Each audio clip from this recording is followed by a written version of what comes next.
Hello, I'm Jan van Niekerk. Recently, we've been asked whether value investing is dead.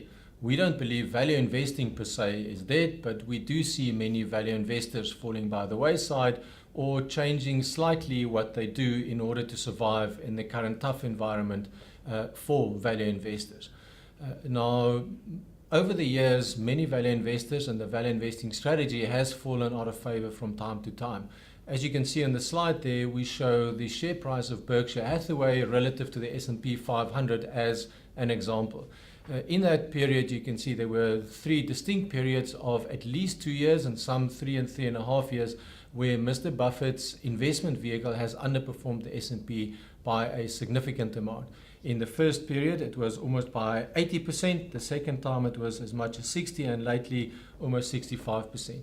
And despite those periods of underperformance, Berkshire Hathaway has outperformed the S&P 500 by a significant margin over the last 20 years. And much more over a long period of time. So despite the fact that as a value investor, your returns from time to time look different from that of the market, value investing still outperforms. To bring it a bit closer, to show you the experience in the South African market, the JSE calculates a value index, which is comprised of all the constituents in the all-share index that have a specific value characteristic. And there was an initial period of underperformance, which happened during the last bull market. Then from the financial crisis up to the end of 2011, a period of significant outperformance.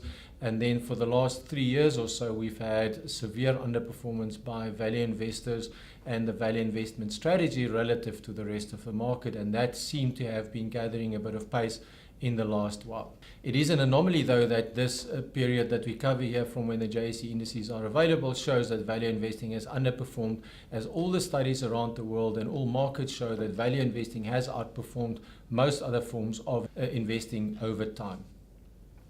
Many investors then feel to cater for this, they would rather focus on quality businesses because the argument is that quality businesses have the ability to grow their earnings despite the uncertain economic times, and that is a safe investment to make.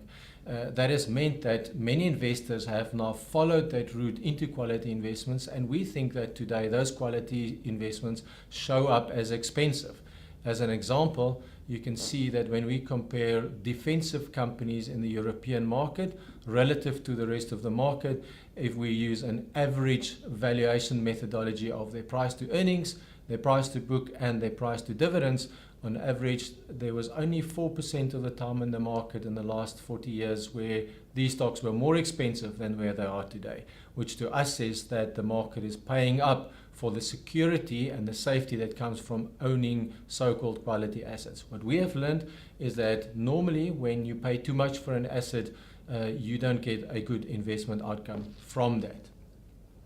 On the South African side, we think that the market is fairly expensively valued in aggregate, but there's a huge valuation discrepancy that has been opening up over the last 2.5 to 3 years.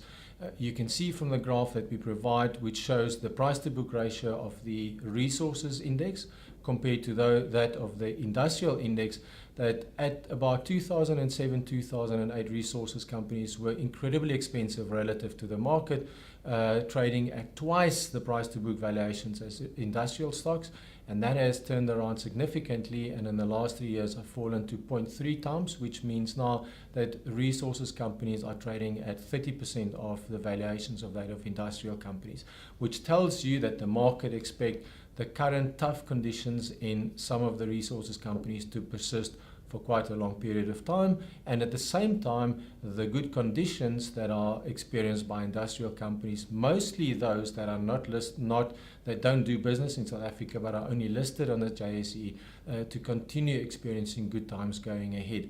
To us, that's an indication that investors are paying up for the safety of knowing that these companies don't operate in South Africa, the safety of knowing that they have had a good time in the last 3 years, and the illusion of safety in predicting those earnings for the next couple of years.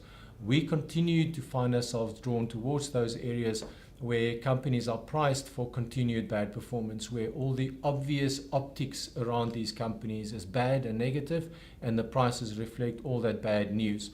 So the fact that value investors are falling by the wayside are creating the opportunity for us to construct portfolios with assets that are incredibly cheap inside of a market where there is general overvaluation, where we think the downside in our portfolios are quite limited and where the upside potential is significant.